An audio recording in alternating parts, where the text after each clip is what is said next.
السلام عليكم ورحمة الله وبركاته.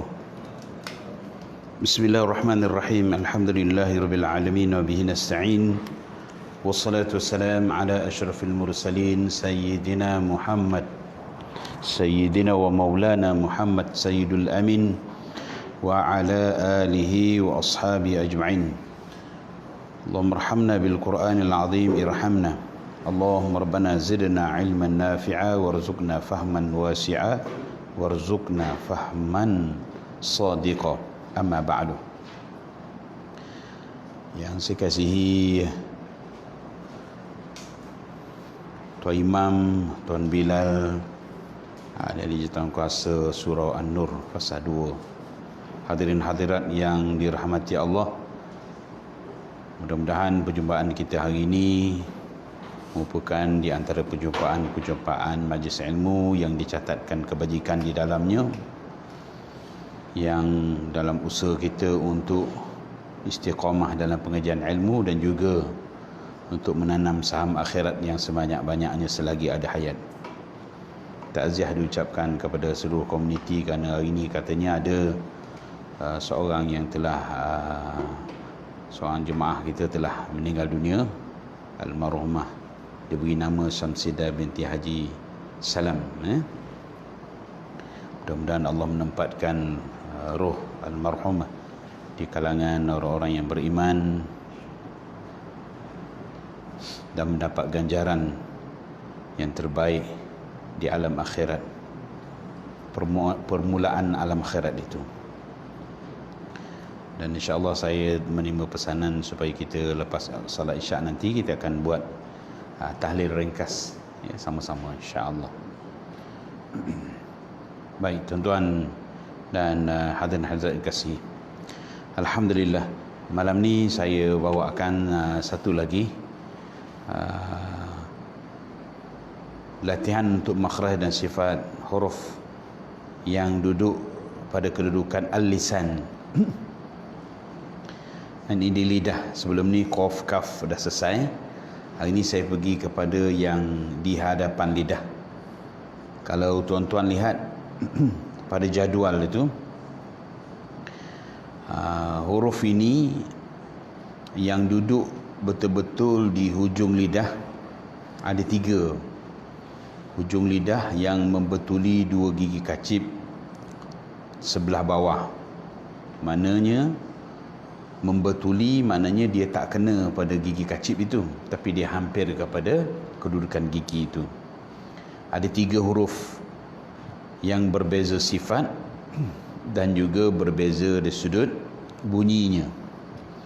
Yang pertama huruf sin, yang kedua huruf sad, yang ketiga huruf zai. Jadi semua huruf ini memang duduk di hujung lidah. Jadi kalau kita sebut sin, kita boleh rasa angin kena hujung lidah. Kalau kita sebut sad, ada pun kena juga. Cuma bunyi berbeza sikit. Kalau kita sebut zai, kita boleh rasa hujung lidah kita tu kena angin, ada angin lalu kat situ, ataupun menandakan huruf itu berada di situ. Kalau tuan-tuan lihat pada gambar rajah itu, huruf sin di hujung lidah duduk belah bawah. Huruf zai hujung lidah duduk sebelah atas. Huruf sin betul-betul di hujung lidah. Jadi kedudukan ini juga adalah kedudukan yang sama, dikira sebagai kedudukan huruf yang duduk pada hujung lidah. Dalam kitab disebut hujung lidah serta membetuli bahagian atas 2 gigi kacip sebelah bawah. Maknanya ada 2 gigi kacip, tapi hujung lidah itu kita boleh rasa dia terangkat sedikit hujung itu nak mengeluarkan huruf sin. Kan? Jangan diletak antara 2 gigi, tak, dia duduk gigi yang pertama bawah saja. Jadi kita flat ke bawah. Sin kan? Sad, huruf sad dia bunyi tebal sebab dia sifat isti'ala, dia bukan sifat istifal. Kemudian huruf zai juga sama. Ya, 3 huruf ini. Baik. Hari ini saya nak fokus huruf sin saja, huruf sin. Betul-betul hujung lidah nama dia. Sin. Baik. Sin ni kalau nak eja dalam bahasa Melayu boleh huruf S lah. Huruf S. Jadi S-I-N, sin lah. Okey. Kalau dalam bahasa Inggeris dosa lah tu kan sin, kan S-I-N ya, sin lah. Tapi kita nak kata bahasa Melayu dia je S-I-N lah, sin ya. Dan huruf sin ni dia ada sifat berlawanan. Sifat berlawanan ni ialah pertama dia sifat hamas, yang kedua dia sifat rokhawah, yang ketiga dia bersifat istifal, yang keempat dia bersifat infitah, yang kelima dia bersifat ismat. Jadi ada 5 sifat berlawanan. Hamas lawannya jahar, mana dia huruf yang keluar angin ya. Rokhawah jawabnya lawannya ialah syiddah, dia terlepas suara, bukan tertahan suara. Dia istifal, bunyi menurun, bunyi rendah ya, ini apa, huruf ini bukan huruf isti'ala, lawannya isti'ala. Dia infitah, dia bukan itbaq. Dia ismat, dan dia bukannya huruf yang idlaq, itu lawan dia ya. Nanti di belakang ada dia punya keterangan. Huruf sin ni dia ada sifat tunggal dia, berserta dengan sin, sad dan zai. Dia ada sifat tunggal dia. Sifat tunggal dia dinamakan as-safir ataupun safir ya, safir. Yang ini dalam bahasa maknanya siulan atau berdesir bunyi dia. Jadi huruf sin, huruf sad, huruf zai dia ada bunyi desiran, ada bunyi siulan. Jadi dari segi istilah, siulan yang berdesiran macam mana? Suaranya yang lebih daripada lafaz dia. Kalau kita sebut sin, tak lebih. Kalau si, dia ada lebih. Yang bunyi suara lebih tu dipanggil safir, sifat safir. Dia ada bagi 3 huruf ni, sin, sad dan zai. Jadi sin, sad dan zai ni dia ada sifat tunggal yang dinamakan safir. Sifat tunggalnya ni macam mana kita nak bunyikan dia? Dia menyerupai unggasan ketika menyebutnya. Maknanya macam unggasan lah. Unggasan ni sama ada burung ke, macam itulah kan, lebah ke, macam itulah. Jadi kita nak spesifikkan, dalam kitab tajwid disebut huruf sin ini dia ada bunyi unggasan, bunyi safir, seperti bunyi belalang. Bunyi belalang. Mana nak bunyi belalang? Negeri kita ni ada belalang, tapi tak semacam negeri di sebelah padang pasir sana. Negeri kita ni belalang jumpa seekor-sekor. Belalang kunyit tu kalau jumpa sekadang ni seekor, memang semua hidup baru jumpa tu seekor tu kan. Tapi kalau kita pergi ke Mekah, pergi ke Madinah, kadang-kadang dalam perjalanan kita daripada Mekah ke Madinah atau Madinah ke Mekah, kita singgah dekat R&R.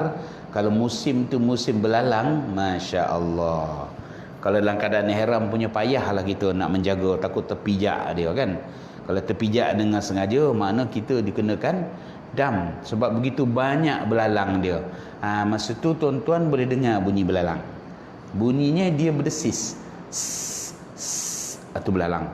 Kalau dia datang dalam rombongannya sampai 2-3 juta tu, dia turun ke bumi, dia duduk dekat pokok makanan, tak kira apalah, gandum ke apa, sekali dia turun tu 1 juta 2 juta punya banyak menghitam.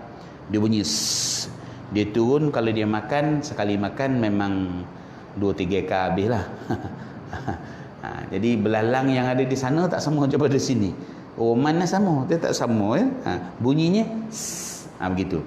Jadi oleh kerana bila nak sebut safir huruf sin itu, kita jarang nak jumpa belalang yang bunyi macam tu, maka ada satu lagi bunyi dia panggil bunyi ular. Bunyi ular. Ular pun bunyi gitu kan. Jadi huruf sin ni safirnya bunyi belalang atau bunyi ular, macam itulah. Macam tu nak dipermudahkan cara memahami ya. Tak adalah kaitan dengan apa-apa sin ni kaitan dengan ular ke apa, tak ada. Nak katakan bunyi dia tu, sifat safir itu saja ya. Baik. Lihat sebelah tuan-tuan. Sifat berlawanan bagi sin yang pertama ialah dia hamas. Hamas ialah terlepas nafas ketika menyebutnya kerana lemahnya berpegang pada makhraj dia. Hamas ni makna keluar angin lah. Jadi sin itu ada angin. Tu angin dia. Yang bunyi berlebih lafaz itu sofir. Bunyi itu sofir. Tapi anginnya keluar. Itu huruf sin yang pertama. Sifat yang kedua ialah dia bersifat rokhawah. Pada bahasa dia lembut, tapi pada istilahnya ialah terlepas suara ketika menyebut huruf ini kerana dia lemah berpegang pada makhraj. Jadi kalau sekiranya huruf ini dalam keadaan yang mati atau sukun, jelas kita boleh sebut rokhawah dia. Jangan tahan suara, lepaskan. Contoh kita nak sebut as, lepas dia as. Jangan tahan, jangan as, jangan as. Jangan yuwaswisufi, kita tahan suara, jangan. Lepas yuwaswisufi, macam tu. Itu maksudnya rokhawah, terlepas suara ketika kita menyebut huruf ini. Okey. Yang ketiga sifatnya istifal. Istifal ni dia menurun atau bunyi rendah.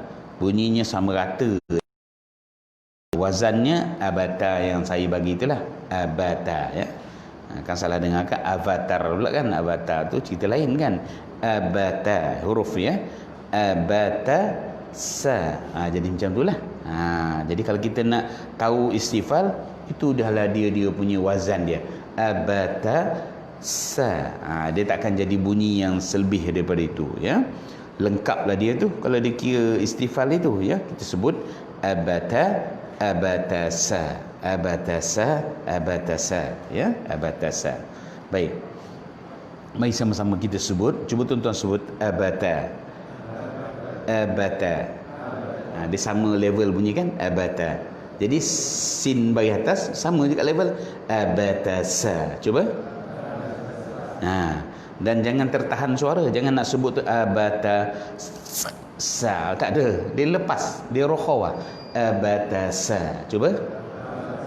Macam tu je, ya. Abatasa. Baik. Yang keempat sifatnya adalah infitah.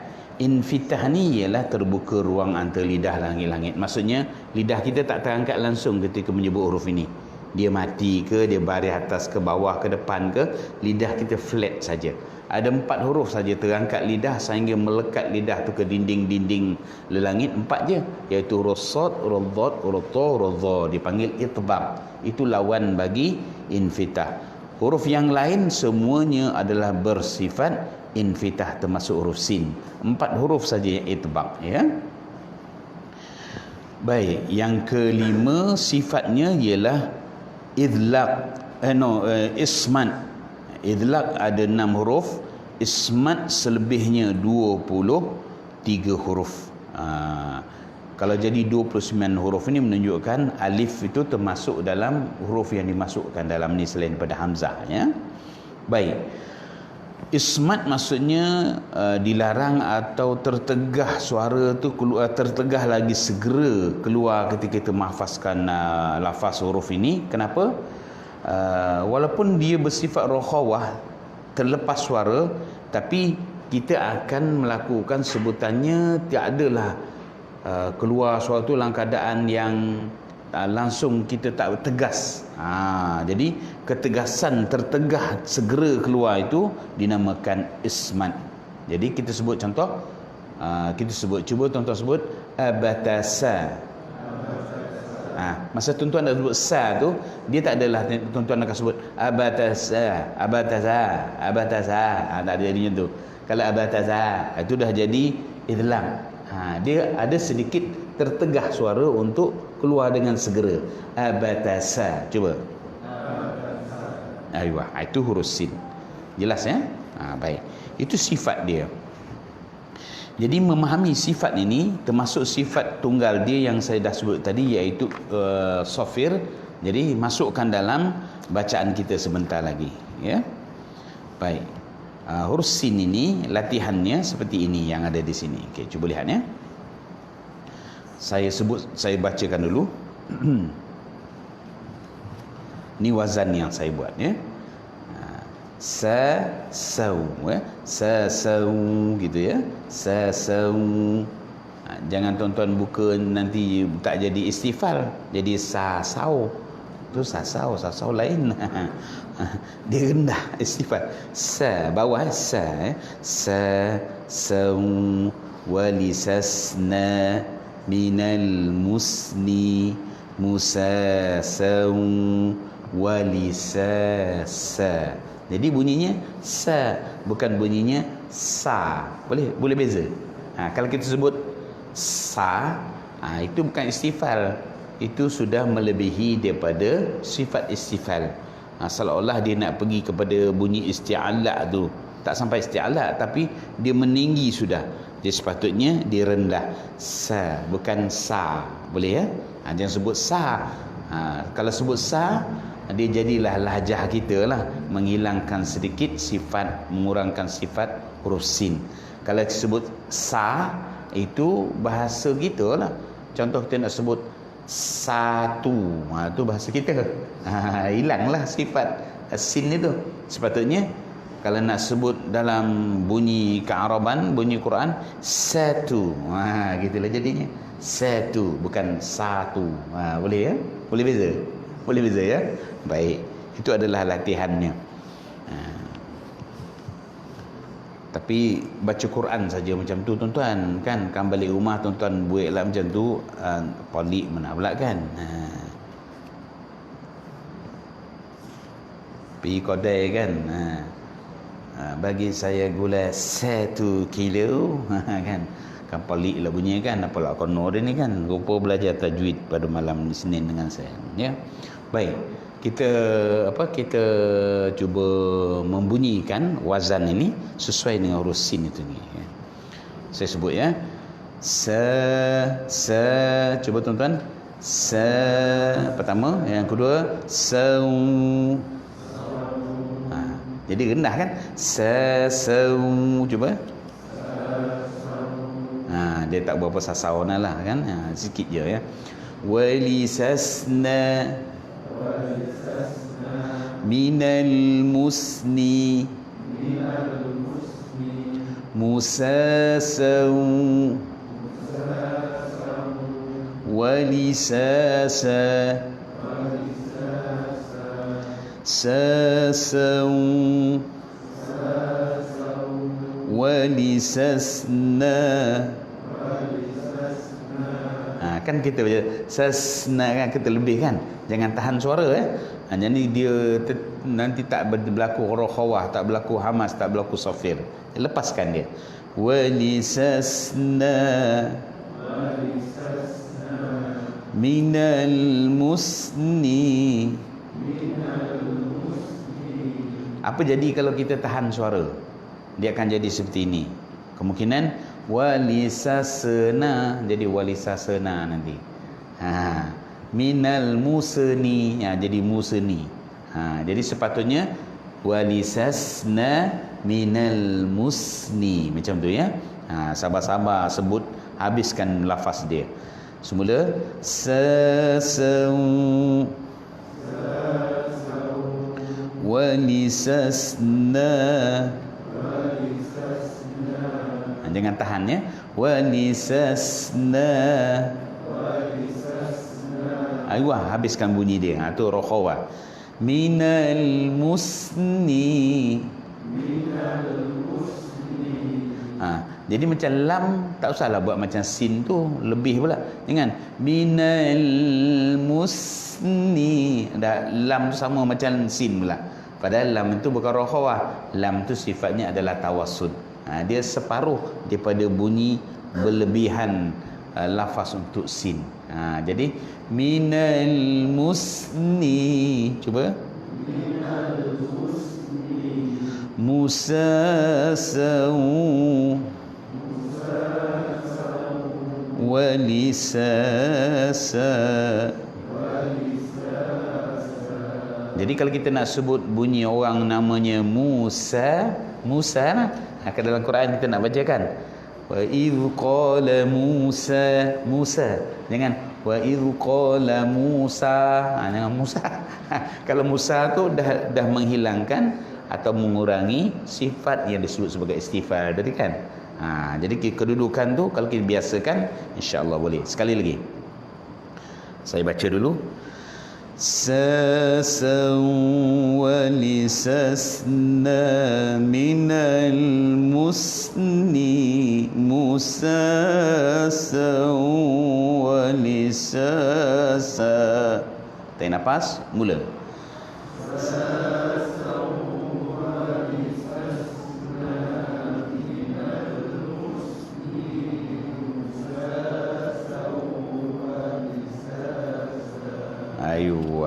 Jadi saya bawa ke irama tu, irama ni dinamakan irama nahwan. Nahwan, dinamai nahwan lah.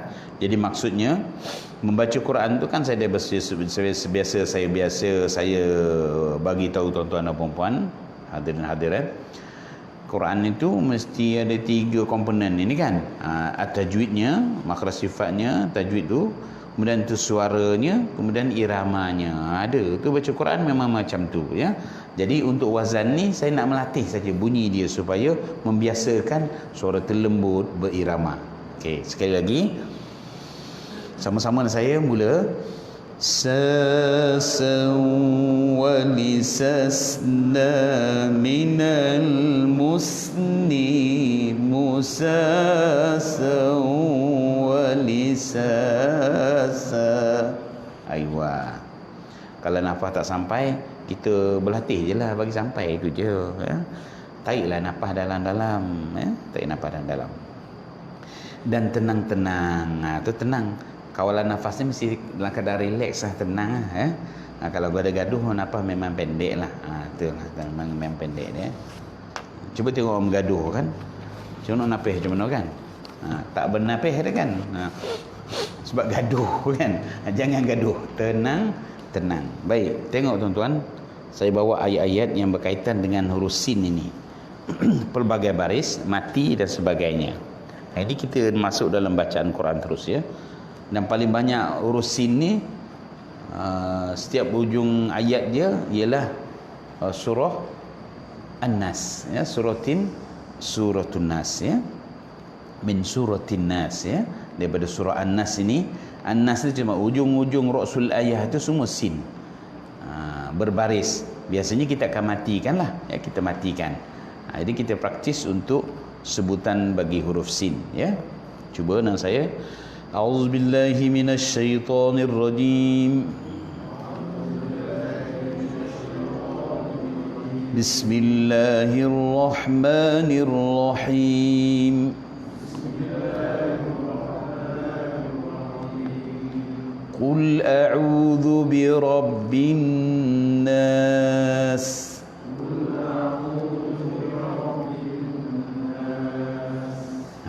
Bunyi lepas kan bagus. Malikin nas. Jadi ujung tu sofir dah ada, hamas dah ada. Nampak tu? Rokhawah dah ada, terangkum di dalam itu bila dia mati kan.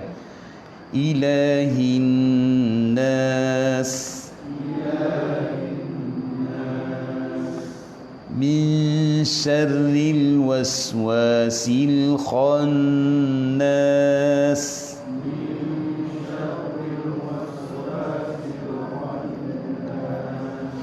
Okey.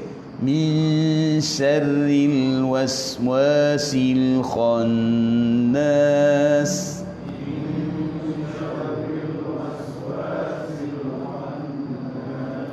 Di sini pun saya ambil peluang lah untuk betulkan sebutan dari segi tajwid ra tu. Min syarri, nipis ya. Bukan min syarri, bukan syar. Dia kena baca dengan syar. Cuba tuan-tuan sebut syar. Syar. Nipis. Syar. Jangan baca syar ya. Dengan min syarri, bukan min syar. Min syarri. Gitu. Syarri nipis ya. Min syarril waswasil khannas.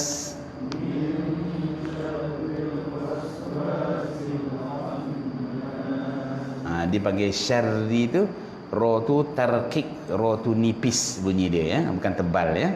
Kalau kita baca min syarri itu tebal, bukan. Ra ini dalam keadaan dia tarkik, dia nipis ya. Kemudian Alladhi yuwaswisu fi sudurin nas.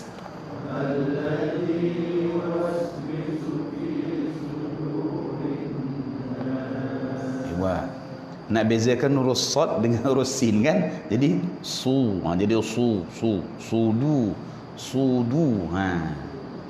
Lepas ni makan minta sudu ya, jangan minta sudu, jadi sin. Sad gitu, dia bunyi dia tebal sedikit kan. Alladhi yuwaswisu fi sudurin nas.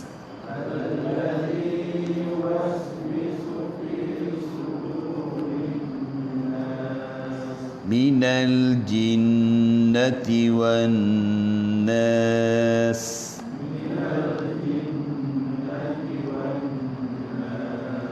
Aywa.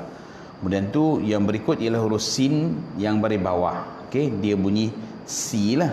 Macam kita sebut yuwaswisu fi, dia tak ada huruf yang baris bawah kan. Kemudian huruf yang lain ada baris bawah, huruf sin, tapi kita matikan, tak dapatlah nak bunyikan dia baris bawah. Jadi kita latih untuk baris bawah.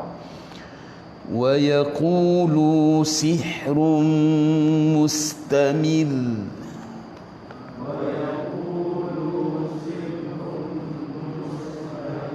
Ini ada dua, sin baris bawah, si, sih, kemudian mus. Ada sedikit perbezaan, satu yang berbaris, satu yang mati. Yang mati sebelumnya baris depan, dan baris tu pula baris bawah. Wa yaqulu sihrun mustamir.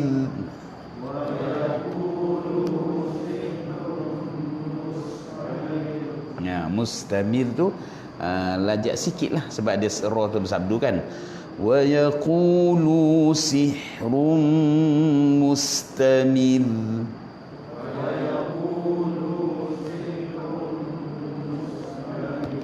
Aywa.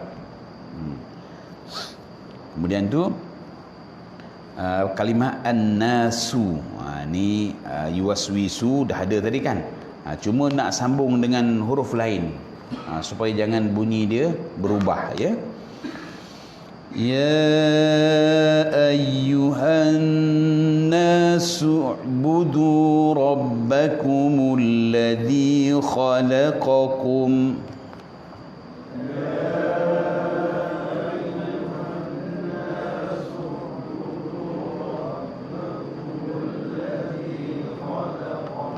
Aywa. Jadi sin bagi depan, ain kan, su ain, su'budu ya, su'budu macam tu je ya. Dan biasanya huruf ain ni, orang Melayu kita huruf ain ni ganjil bagi dia lah, sebab tak ada dalam kita punya bahasa huruf ain ni. Jadi orang Melayu kita ni kebanyakan kalau sebut huruf ain, dia naik ke hidung. Dia bukan naik ke hidung, dia ke mulut je. Su'budu, ke mulut ni. Su'budu, bukan su'budu. Bukan su'budu Su'budu, ke mulut dia keluar ke mulut bunyi suara tu. Ya ayyuhan nasu u'budu rabbakumul ladzi khalaqakum. Cuba.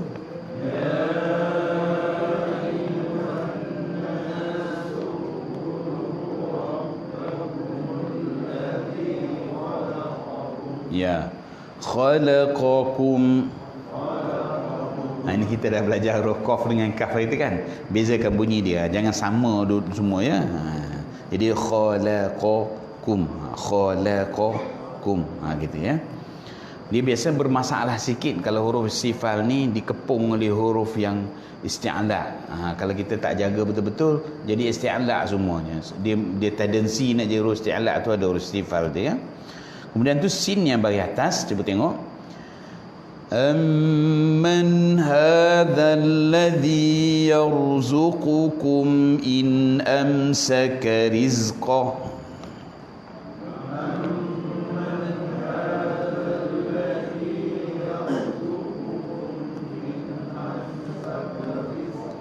In amsaka rizqah. Jadi bunyi amsaka tu sama je level dia. Dia tak jadi in amsaka. Tak jadi gitu. In amsaka rizqah. Cuba. Okey. Amman hadzal ladzi yarzuqukum in amsaka rizqah.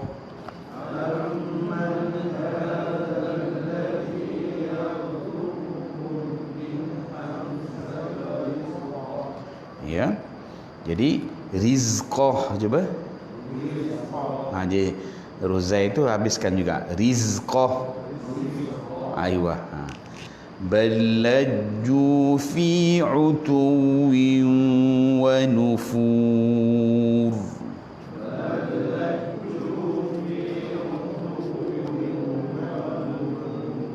Aywa.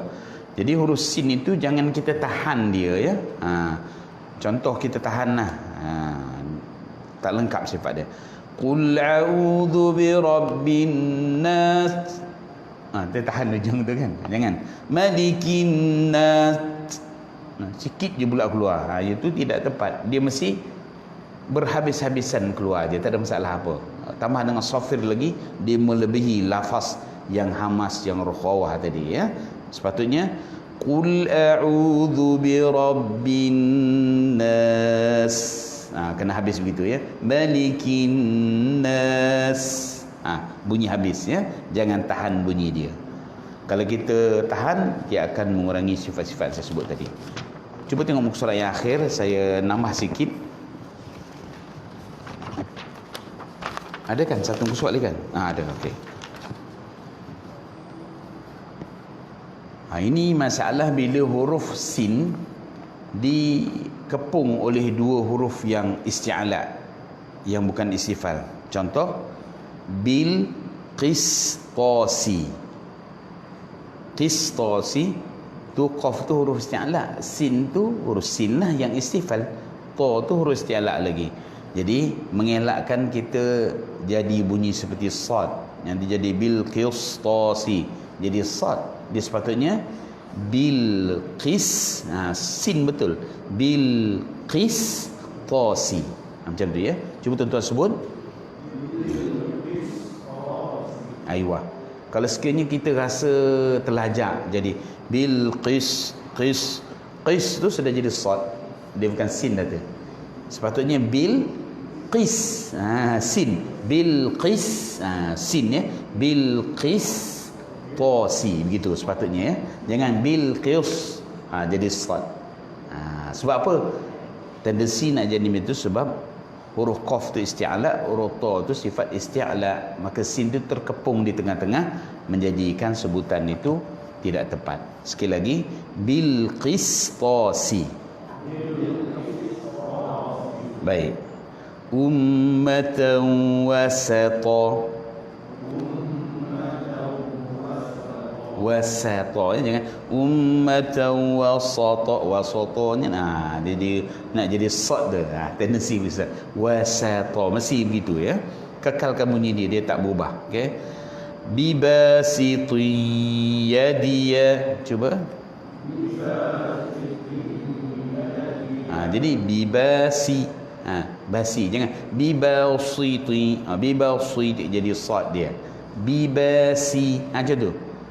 Senang kan? Dalam bahasa kita basi ada kan? Bibasi. Macam tu je lah. Bibasiti yadiya. Cuba. Aywa, alhamdulillah. Dalam ini Al-Imam Ibnu Al-Jazari rahimallahu ta'ala menegaskan mengenai hal ini dalam kitab dia. Dia sebut apa?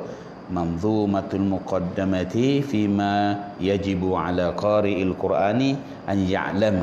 Di mananya nak mengingatkan kepada permulaan perkara yang mesti diketahui oleh orang yang baca Quran tentang huruf sin ini pada bab al-tanbihat, iaitu mengingatkan huruf sin.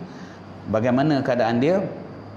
Disebut wa khallisim fitaha mahdhuran asa khaufa istibahihi bi mahdhuran asa. Maksudnya ialah dan peliharalah, nipiskanlah sebutan pada huruf yang bersifat al-infitah pada kalimah asa dan mahdhura. Jika tidak dipelihara, dikuatiri sebutannya bertukar menjadi tebal kepada asa, mahdhura.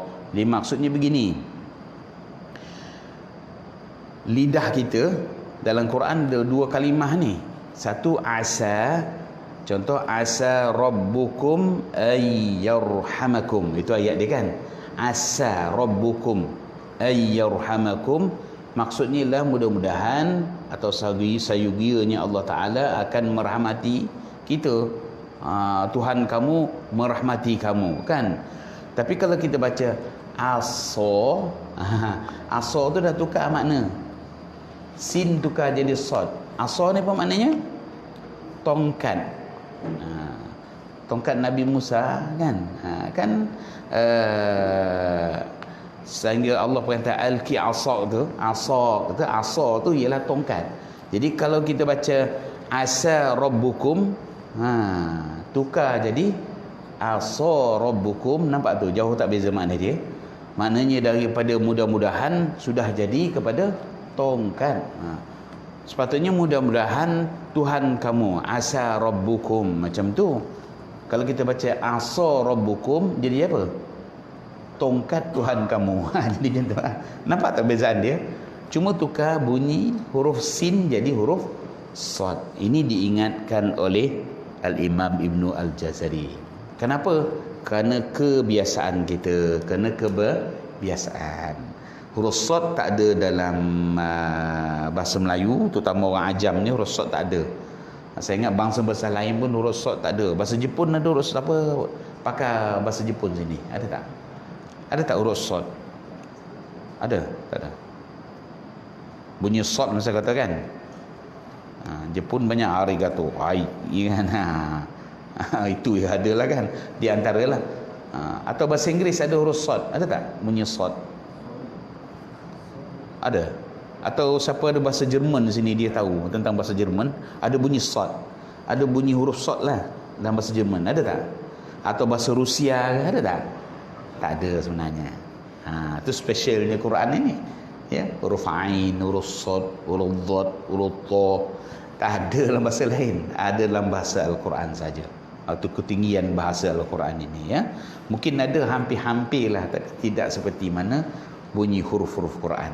Apatah orang Melayu kita lagi, memang banyaklah. Adalah sebahagiannya ada bunyi Melayu kita boleh eja, tapi sebahagian besar huruf Quran ini tak dapat dieja. Ya, bolehlah eja.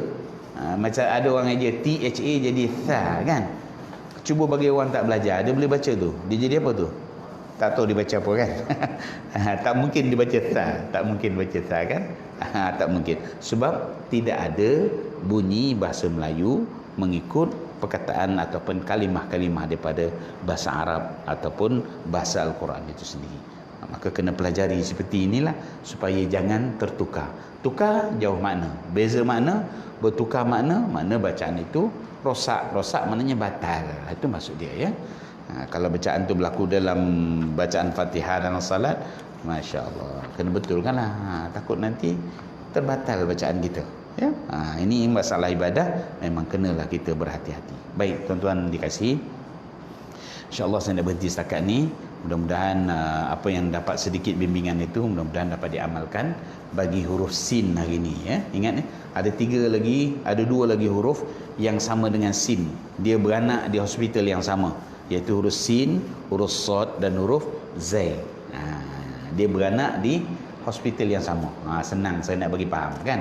Maknanya makhraj tempat yang sama ya. Hadza billahi taufiq wal hidayah. Wassalamualaikum warahmatullahi wabarakatuh.